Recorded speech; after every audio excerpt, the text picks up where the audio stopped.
Почему нужно ездить в Монголию? Ответа на это нет. Каждый выбирает свою причину сам по себе. Как только вы сюда попадаете, вас плющит просто неохватный простор, размер и все, что вас окружает здесь, просто вас нахлобучивает по всем каналам. Вы теряете волю и стремитесь сюда вернуться еще и еще.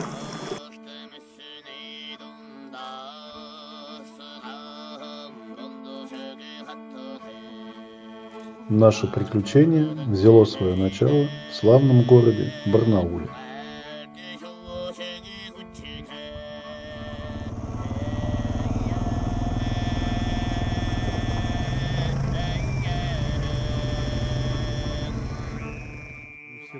Там крутится и как бы. 12 тысяч пробега.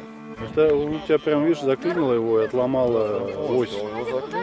Заклинило, отломало ось. Поэтому очень хорошо, что это так произошло, потому что стружка. Дорога в Монголию пролегает через прекраснейший горный Алтай. Поэтому мы решили пройти по тропе Тюнгур-Иня, где находится место паломничества, самое известное в 20 веке мотопетроглифы.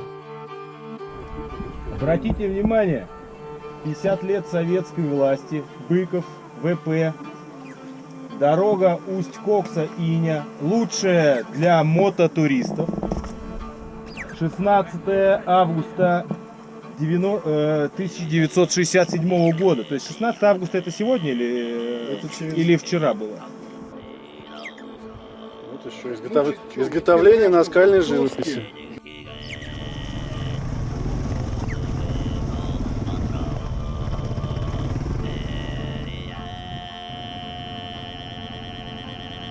Впереди нас ждет много интересных километров по бездорожью. Тропа своеобразный отборочный экзамен, где отчетливо видно, как ведет себя перегруженная техника в трудных местах.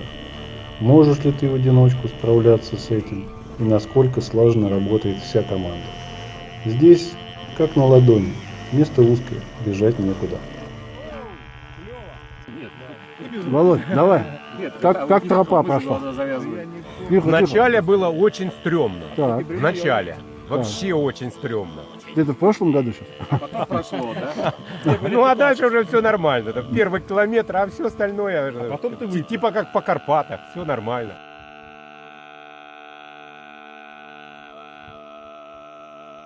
Старая заброшенная шахта.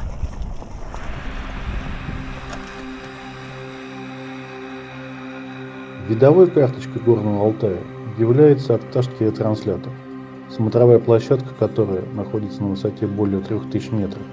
В хорошую погоду отлично видно несколько хребтов, перебегающие лучи солнца по Курайской степи и даже Белуху. Заезд через шахтерский поселок Акташ, который раньше обслуживал добычу ртути. Сейчас ГОК разрушен. Можно полюбоваться на отвалы породы и останцы шахт, а также прикупить за недорого сувениры из минералов у черных копателей на въезде.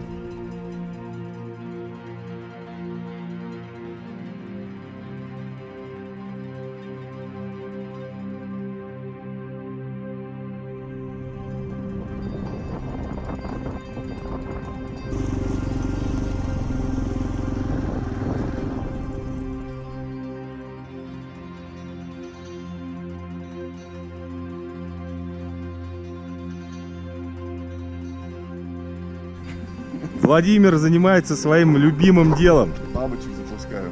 Запускает бабочек в покрышку колеса. И наконец-то день замены сцеплений.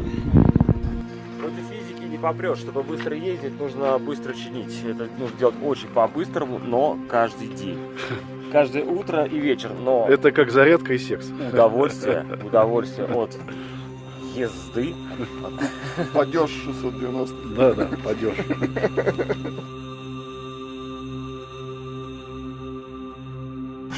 А это наш диджей Иванов. Играет новый микс на дисках сцепления. КТМ 190 хорош тем, что его можно отремонтировать везде. Очень жаль, что его приходится ремонтировать везде.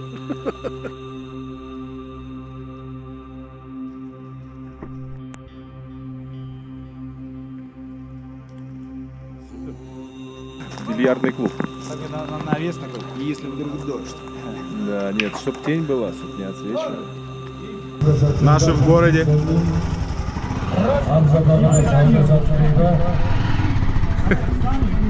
Вот так благородный напиток превращается в простой боржоми.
Они очень рядом идут.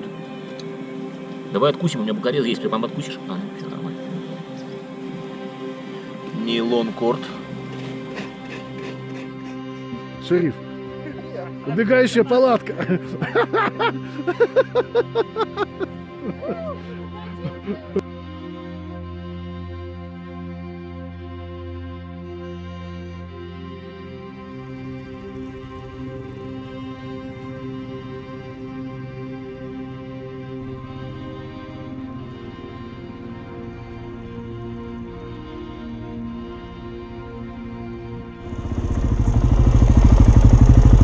Камни цвета КТМ. Снежные вершины. Высота 2600. И острые камни. Суровые монгольские дорожные знаки.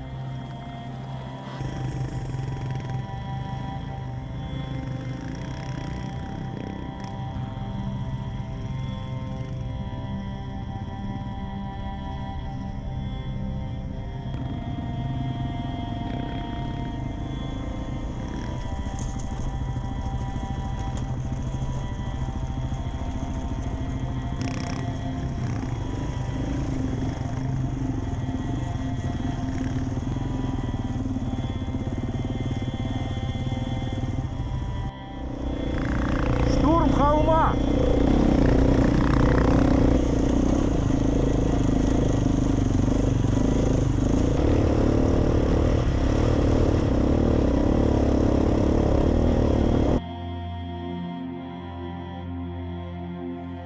Маршрут нашей экспедиции частично проходит по территории заповедника вдоль реки Ховд. Исток реки находится в ледниках Монгольского Алтая, а в верховьях она образует удивительный по красоте каскад горных озер, расположенных на высоте более 2000 метров. На берегах этих озер учеными были обнаружены стоянки древнего человека и множество наскальных изображений животных.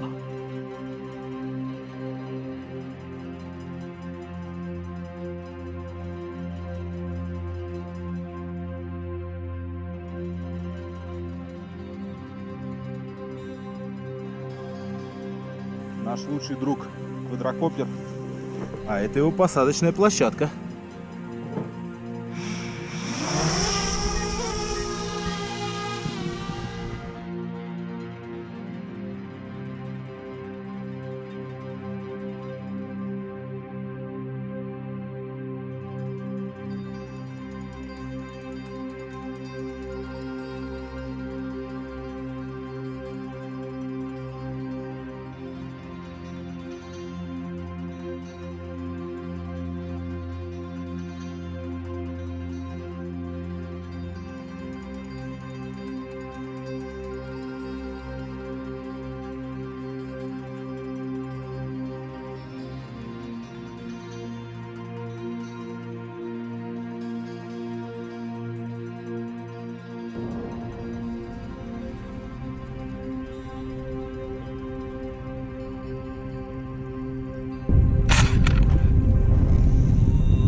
Чтобы увидеть этот заповедный водопад, нам пришлось сначала попасть в плен к пограничнику. Пользуясь незнанием монгольского языка, часть группы пропустила остановку у погранзаставы и стремительно направилась в сторону китайской границы без разрешения, несмотря на все мои призывы в рацию остановиться. Заставу подняли в ружье и организовали погоню на китайских мотоциклах. Опытные монгольские пограничники применили военную хитрость и перенесли мост через речку в другое место. Штурмуя несанкционированный брод, один 690 утонул, другой застрял в верховом болоте, уже после брода. Тут их и повязали. Наступило время показательной порки. Преклонив голову и в знак примирения, мы выдали на тест-драйв пограничникам мощный 690. И это сработало. Налаживание дружеских отношений скрепили обменом наклеек на паспорта. В процессе реанимации утопленника служивые поведали нам о существовании водопада. Место культовое, чужие там не бывают, да и не проехать туда обычному туристу на машине.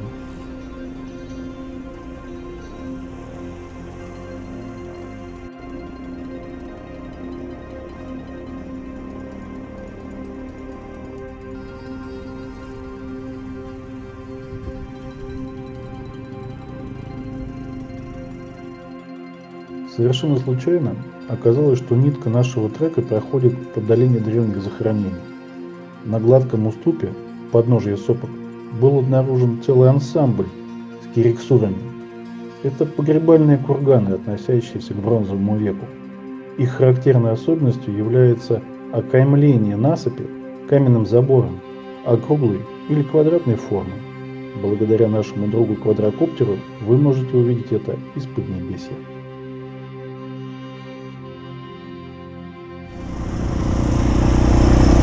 Высокогорные верблюды.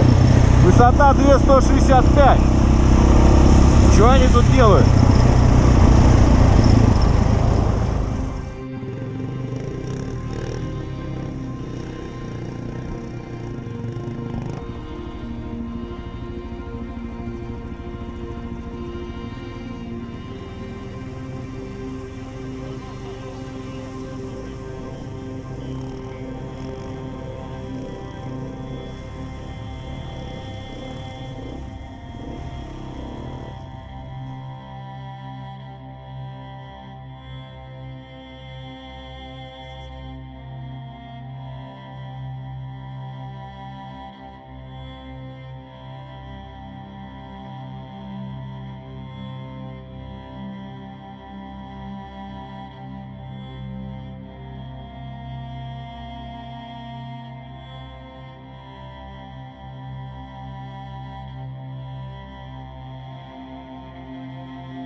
и извлекаем из них маленькие игольчатые шаролики, которые не хватает почему-то в моем мотоцикле. А сколько тебе не хватает? Не знаю, у меня есть 4 подшипника, я думаю, если я сейчас их беру, то мне как раз будет хватать. Не хватает ровно половину, потому что были сепараторы, в которых они стояли, а теперь сепараторов нет. И...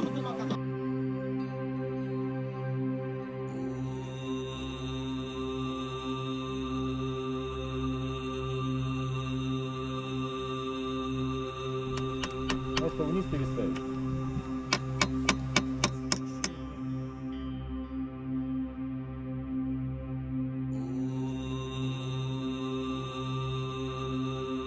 Мне кажется, течет откуда-то с датчика. Это будет видно, откуда он течет. Я согласен, сейчас так и сделаем.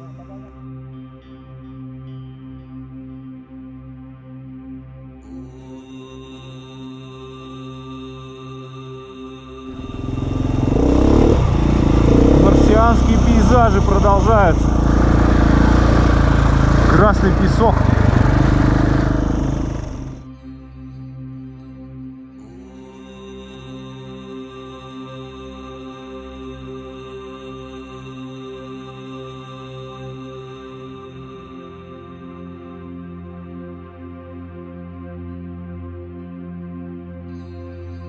Карнавал шиномонтаж по-монгольски. В исполнении Сергея Иванова.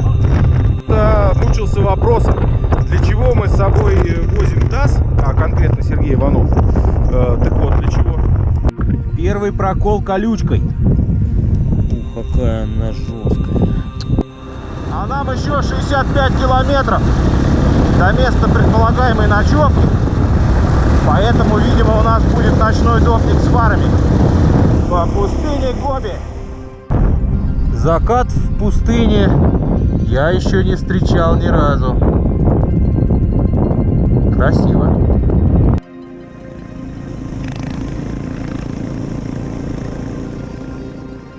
Андрей привязал к себе эластичный бинт. Потому что у Андрея отвалился рука.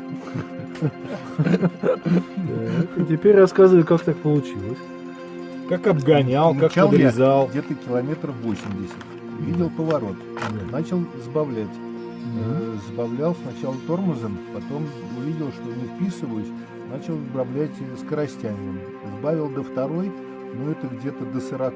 И в этот момент в повороте вот такое вот препятствие возникло.